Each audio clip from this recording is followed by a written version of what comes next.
From Zen teacher Wang Po. Our original Buddha nature is, in highest truth, devoid of any atom of objectivity. It is fluid, omnipresent, silent, pure. It is glorious and mysterious, peaceful joy. And that's all. Enter deeply into it by awakening to it yourself. Your total life is it. In all its fullness, utterly complete. There is naught beside. Even if you go through all the stages of a bodhisattva's progress towards Buddhahood, one by one, when at last in a single flash you attain to full realization, you will only be realizing the Buddha nature, which has been with you all the time. By all the foregoing stages, you will have added nothing to it.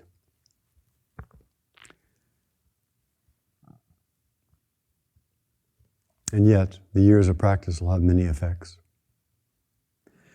That's why the Tathagata said, I truly attain nothing from complete unexcelled enlightenment. Had there been anything attained, Dipankara Buddha would not have made the prophecy concerning me.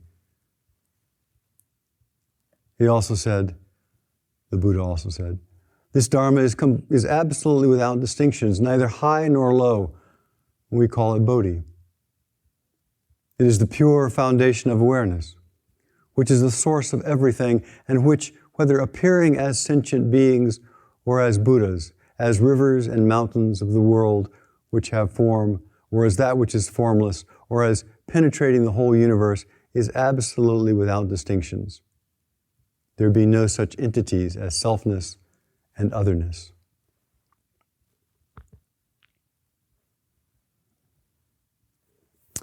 Rohatsu Sesshin about awakening.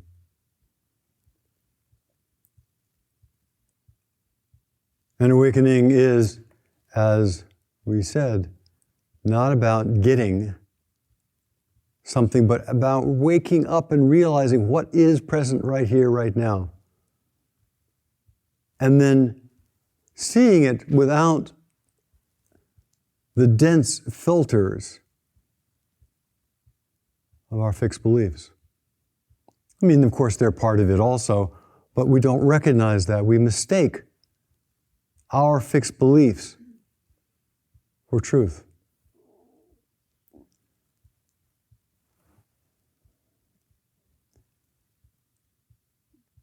And even if we were able to, right in this moment, recognize and wake up to what is fundamentally true, we still have a lifetime of work to do.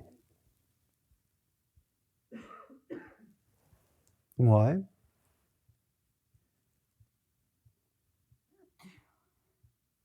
To see what is most fundamentally true, to accept it, to embody it, and to live out of its functioning takes a lifetime.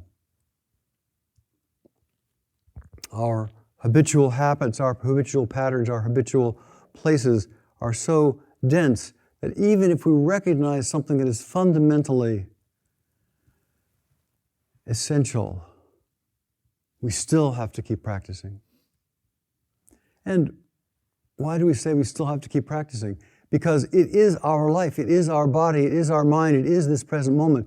And this body requires us to eat, to sleep, to excrete, to relate to others. And that learning about how to live life skillfully is part of the unfolding of the Buddha Dharma, unfolding of the fullness of truth. It is the expression of the fundamental reality of this life. If we're looking at it from a nihilistic perspective, it doesn't matter whether we do that or not. But it does matter that we eat. It does matter that we are engaged in this life. And that's not nihilism. So practice is vital. Whether we recognize it as something that comes from fundamental, or whether it simply is the pain of our life asking us to pay attention and to do something about it. Practice is fundamental. Practice is essential. Practice is part of who we are. So we may have a fundamental insight and see the world as working perfectly. Nature is unfolding as nature unfolds. But if we don't, as our individual self, respond to others, then that insight is misguided. Everything is asking for our attention. Everything is asking us to respond. Everything is saying, look, get closer. It's your life.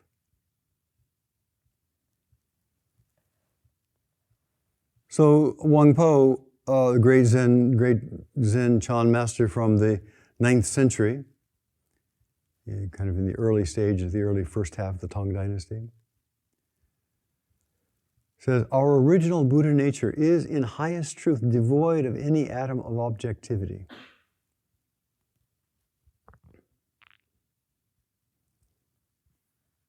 Before I comment on that, this is Rohatsu Sesshin, and it is important that people have a good, solid foundation as we do Rohatsu. How we sit is important. How we sit is part of that manifestation of the life energy. To sit erect, to be able to breathe fully, to be alert,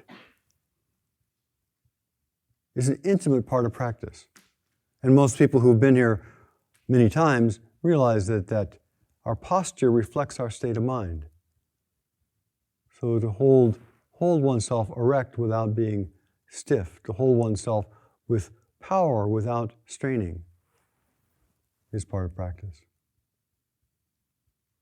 And, if you haven't been sitting for a few years, it takes some adjustment, takes some time to find the right tools, the right leg position. And then you have to vary that because of the body's being unfamiliar with those postures. The hands, I think, are important. The classic way in the Buddhist tradition is to hold them in the cosmic mudra, left over right, or I sometimes intertwine my fingers so they're balanced. But there's power in that mudra. There's power there without strain. There's power there. There's a potential energy. You can feel the strength there. Other people hold their hands in different ways. It's all right. It's the way we do it here. But to have your life energy alert and vital and present, the hand posture, I feel, often helps that. Certainly the great Zen traditions all emphasize that. So takes a day to kind of get used to get our sea legs, takes a day to begin to figuring out our posture, takes a day to get used to all the rhythms of Sesshin if we haven't been here for dozens of times before. It all will pass. But the essential points are true from right now through always.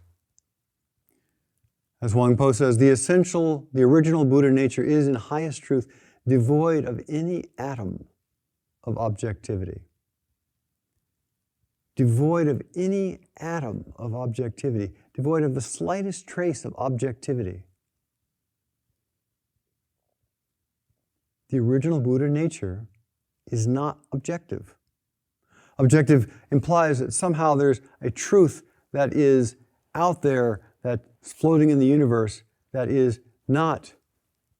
we are not somehow part of, that we can have a vision or look at things without our particular personality, our particular filters being part of. In talking about time, the basic Newtonian approach is that there is this objective thing called time and space, which exists a priori and is always there. And that's certainly works well. It's certainly a reasonable approach for understanding physics at a certain level, but it's not the reality of Dharma. Because in Dharma, in our practice, in our life, everything is intimate. Everything is intimate, everything. So we feel our body intimately. That's what it means by intimate. We hear the sound intimately. We hear it closely. We don't hear it someplace else. We hear it right at our, well, at the very least, our tympanic membrane, and perhaps even more intimately than that. Where consciousness is an interesting question. But we think E equals mc squared. That thought is very intimate. Shakespeare, that thought is very intimate. Everything is right here. It's intimate. We think of Trump, intimate. Poverty, intimate. Uganda, Cerulean Sea. All experience right where you are because they are, in our particular case, made up of thought. No thought.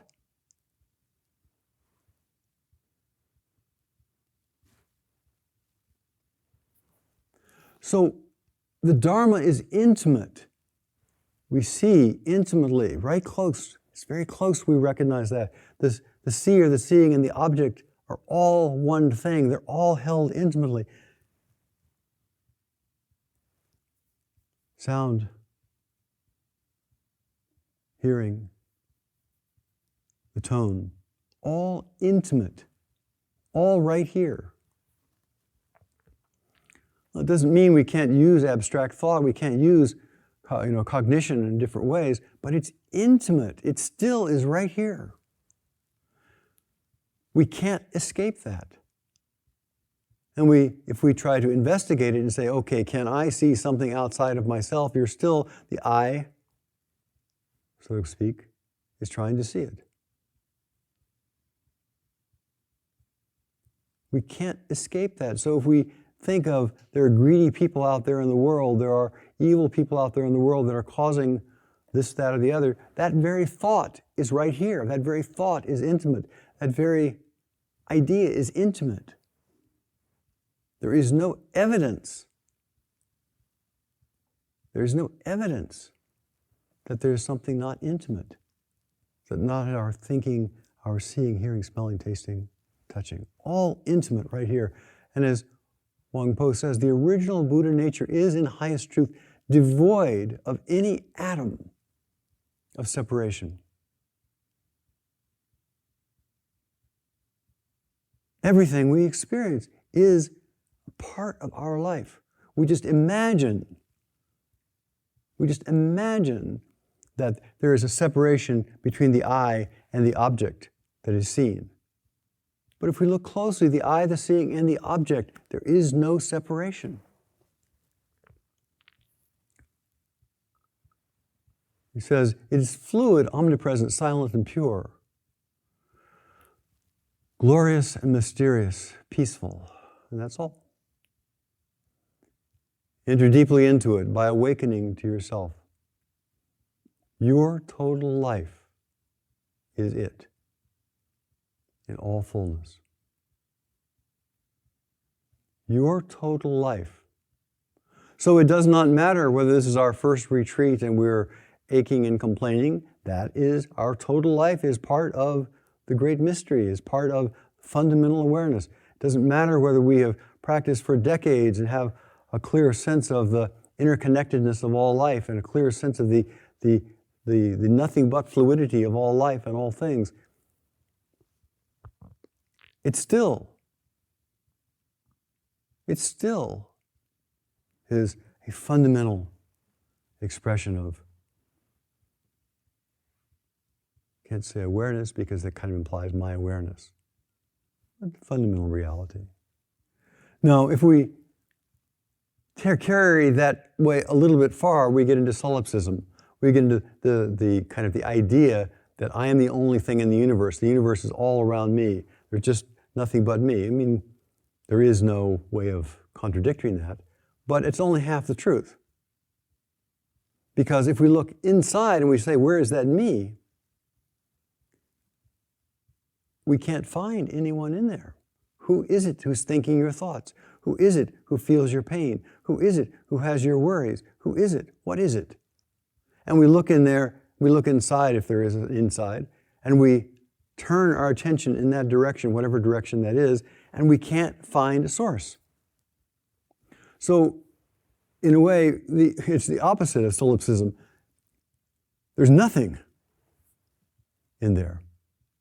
And in that nothing in there and nothing out there, it's all our life. It's all unfolding.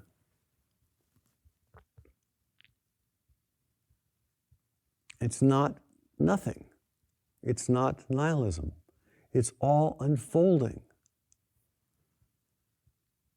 Fluid, omnipresent, silent, pure. Enter deeply into it by awakening to it. Your total life is it in all its fullness. No inside, nothing outside. Everything outside is included. Everything inside is spacious. If we look and say, who is it that's speaking, thinking, aware? All of us have done this. We've turned our mind in there and say, I can't find anything. I don't know. And that's true. But it goes so against our fixed ideas of inside and outside, our fixed idea of who we are, our fixed idea of I'm this separate thing, that even though we see reality directly, we can't recognize it because it is so at odds with our cultural upbringing. We can't find a self, but it's not nothing. There is no outside, and it's all intimate, and all dynamic, and all alive. We're doing Zazen. Zazen, it can be inclusive of many different views and practices. But the most important one is whatever you're doing, your particular practice, your experience. And how you turn the mind away from your opinions about reality and the nature of life, of your opinions about the construct of ourself, and turn the attention towards whatever you have as the object of your concentration. And in that attention, in that looking, in that awareness, in that presence, right there. Right there. Most of you are familiar with the story of a student who goes to a teacher and says, what's the highest truth of Dharma? And the teacher says, attention. Yeah, got that. Heard that 1,000 times. Is there any other truth? Attention. Well, look, you just said attention. So I know attention. I've heard about attention. Attention is it. What is the highest truth of Dharma that goes beyond attention? The teacher says, attention, attention, attention.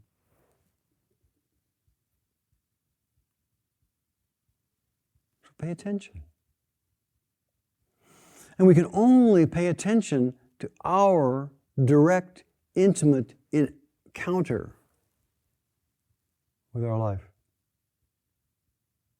In a way, all of teaching boils down to two things. One is the encouragement that it's possible, keep looking, you can do it, and pay attention. Look closely, look before thought, look before I know, get really intimate. We have a big canvas in a museum, and we can see the whole thing when we stand way back from it, but we're asking people or suggesting people get right up close to the brush strokes. And the picture as a whole you can't see anymore. You're looking at the brush strokes, and you're looking down into and through the brush strokes.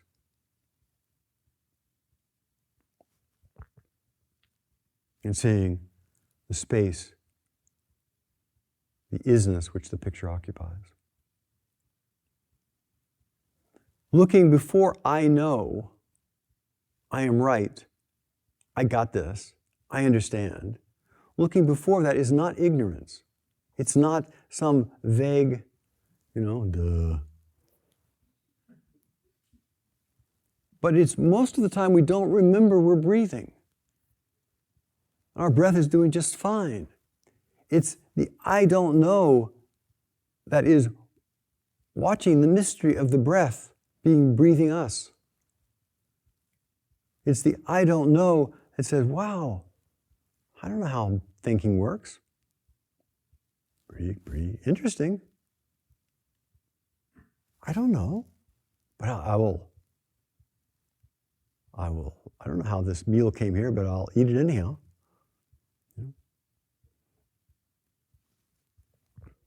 Intimate. So the breath is working just fine. We're being breathed. We don't do the breathing. We're being breathed. And suddenly we become aware of it and we say, oh no, it's too tight. It's too shallow. It's not deep enough. It's not right. I've got this lump here and I've got this erratic thing there and there's too much mucus. Before our mind got involved, we were just breathed. And it's that just being breathed and being aware of the natural full unfolding of life energy is part of the foundation of Dharma. So between ignorance and judgment, there is a place of calm awareness, being breathed, being lived.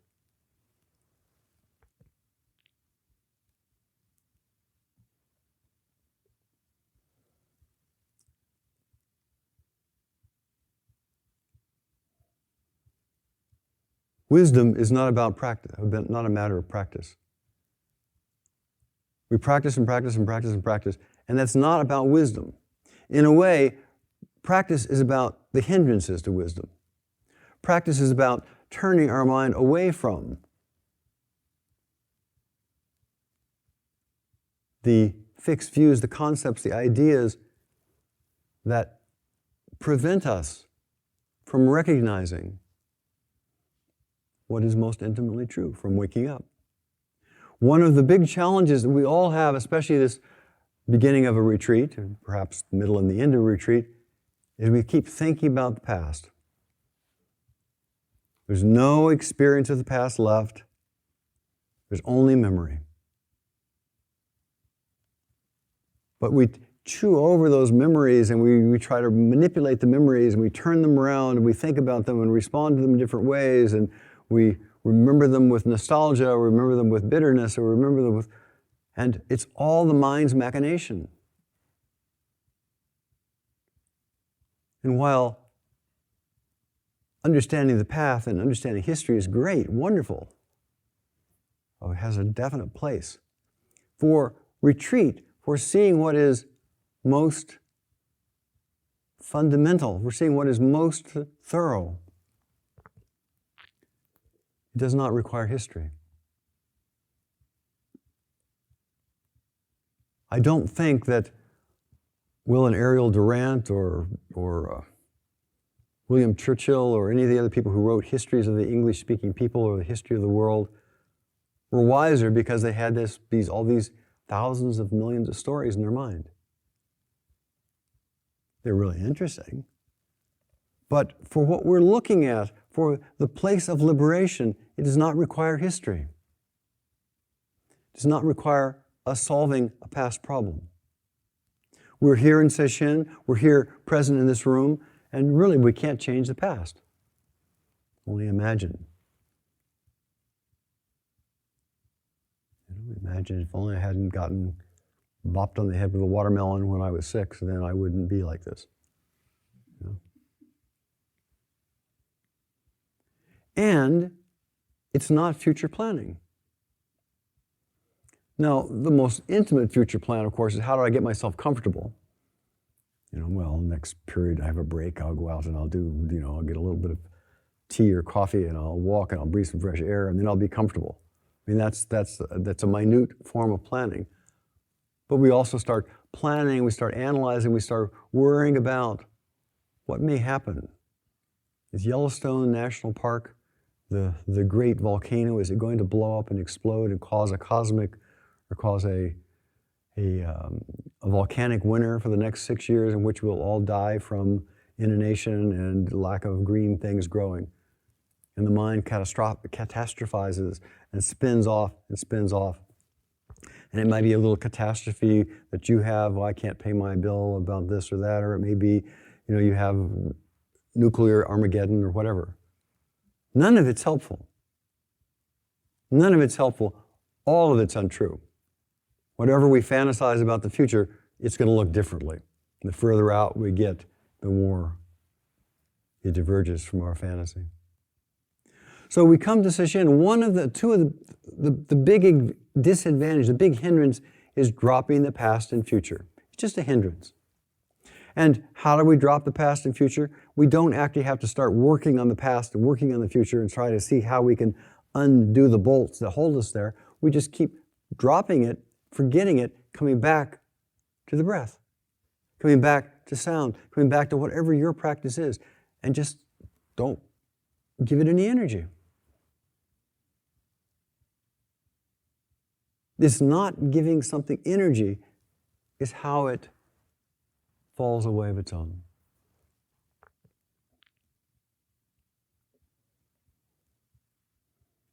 The 5 hindrances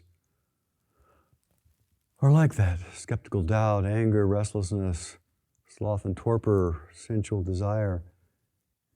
They just come up. We are tempted to fall back into our old habit patterns. If we give them energy through our attention, they grow. By giving them energy and making a nice narrative and putting a story in and they grow. But by turning the mind back to whatever your practice is, by turning the mind, by dropping that, by not feeding those wolves, they begin to die of starvation. And it's not an inhuman act to starve your demons. And you starve them not by doing something mean, but by simply turning your attention over and over to what is present, what is right here.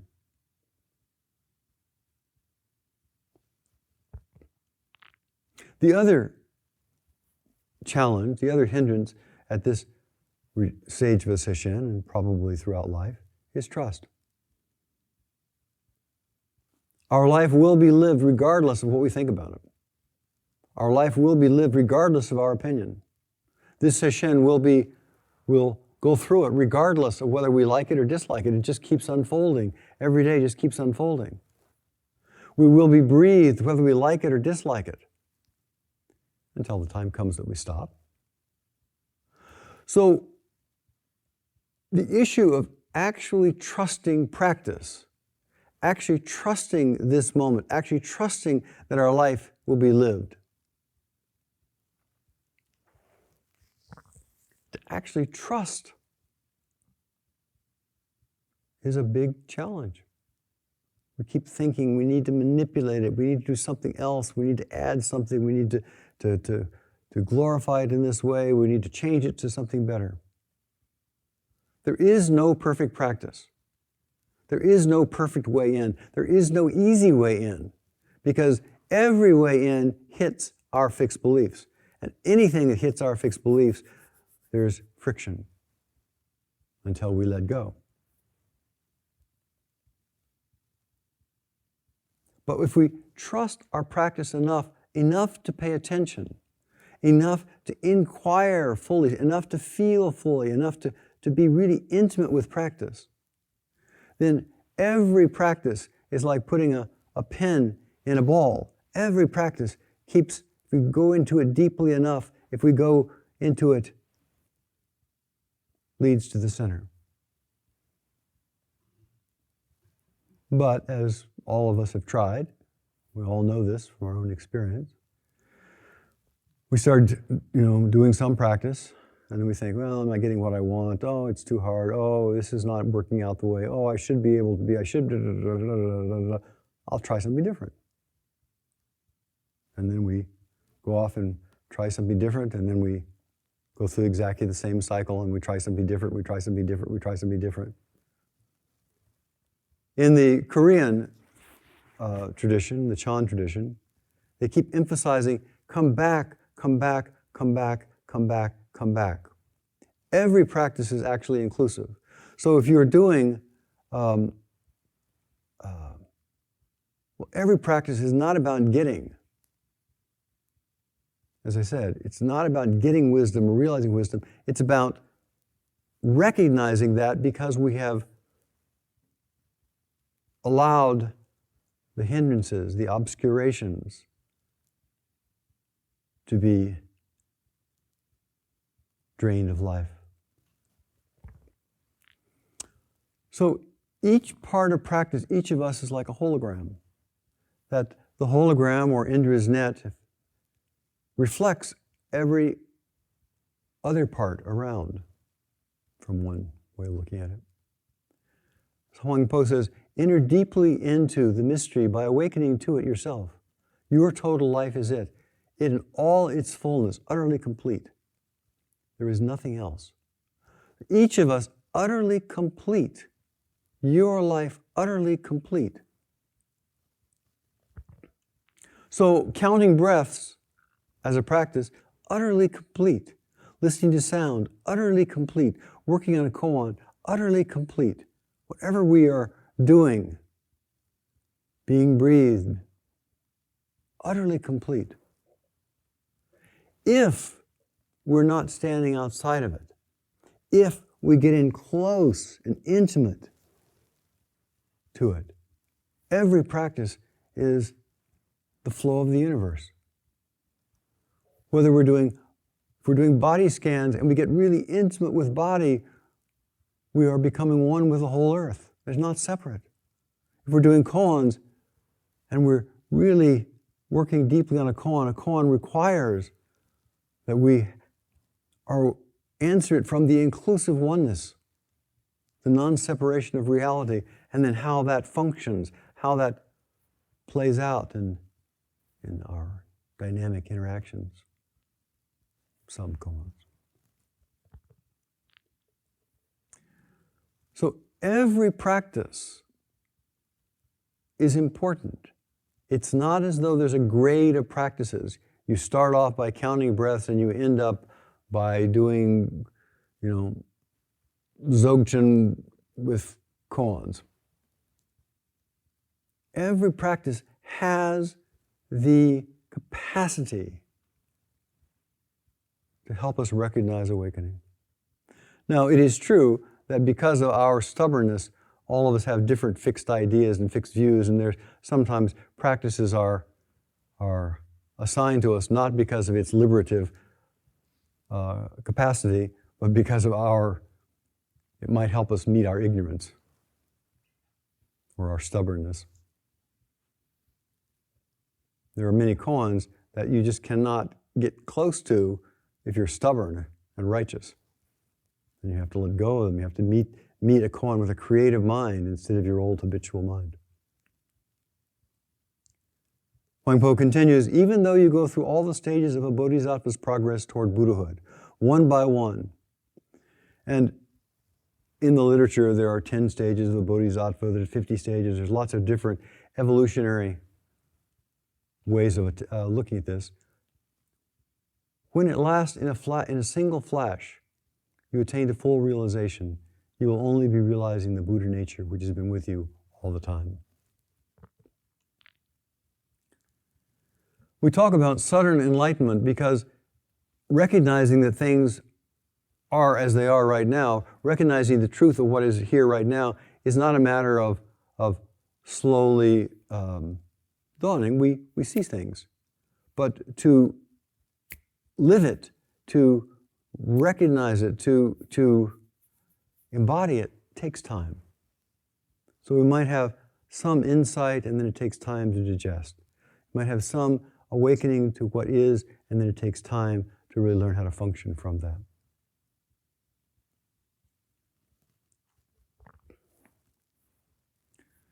So we're here, got everything it requires for the truth of Dharma, of life to be revealed. If we let go of past and present, about past and future, present is actually a fantasy too, but that's a different issue. We have confidence, and we have faith. Faith and aspiration is simply a direction. It's not a getting. If we have the faith that that our heart's aspiration, our heart's desire will be met.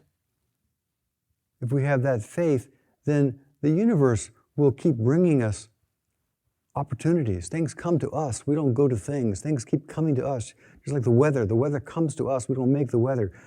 Things come to us. People come to us. Things just appear out of nowhere and come toward us. And when our aspiration and our intention is clear, then things will keep coming towards us that give us the opportunity to recognize that, to embody that, to meet that.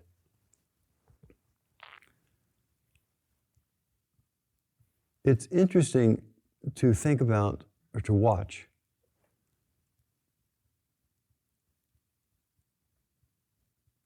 We have the sense that there is as for example, we're driving a car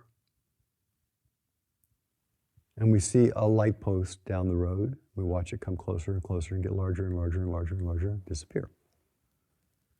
But that first glimpse of the light post appeared out of nowhere. And then it disappears into nowhere. And our mind says, well, there was a history there before, even though we can't experience it. That little tiny light post that I saw that's only, 6 millimeters tall is exactly the same light post that passes me by that's 20 feet tall. And that light post that just passed by still exists someplace. Things are constantly appearing and disappearing, appearing and disappearing. That's the way it works. Thoughts appear, emotions appear, trees appear, grass appears. Pay attention to the floor just appears. See the hand just appears. Things appear in our awareness and disappear. And that doesn't mean that we can't use our minds to pay our taxes or do whatever we need to do with them. But if we're looking carefully, things appear to us. And if our aspiration, our intention is clear, we have that vow, that heart's desire that we actually are come into this world with. We have that in our feeling form, whatever that is. Then things that meet that will appear. The challenges that we need will appear. The koans that we need to our recognition will appear. The people who are going to support us or obscure us or block us are going to appear. And some people appear so we'll rouse the energy of wisdom to meet a challenge, and some people appear just to give us love and kindness and support us. But things appear. We see things according to our own filter. And if our filter is, recognize deep awakening, everything that comes towards us supports that. Look and see if it's true. Look and see if it's true. Dipankara Buddha said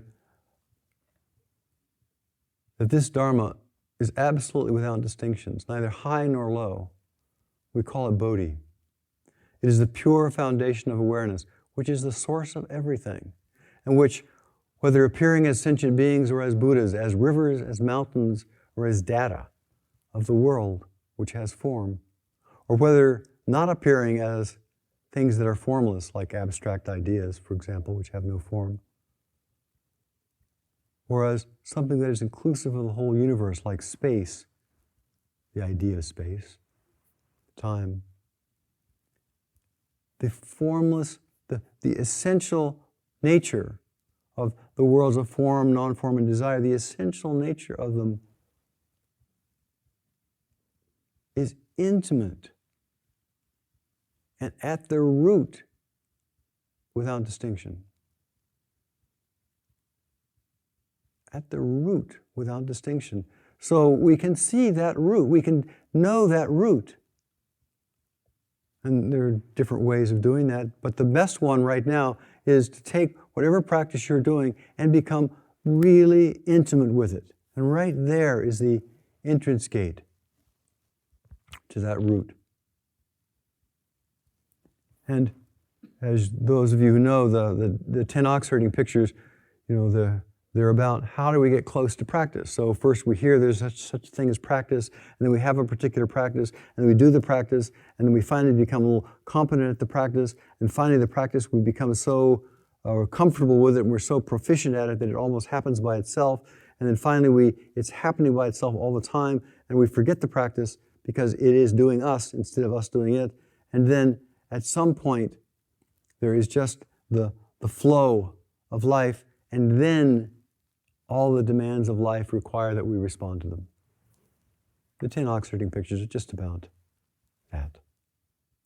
So may you drop the past, drop the future, really have deep trust, have deep confidence in this life that is living you right now. And take a deep breath, and let's continue with Sesshin.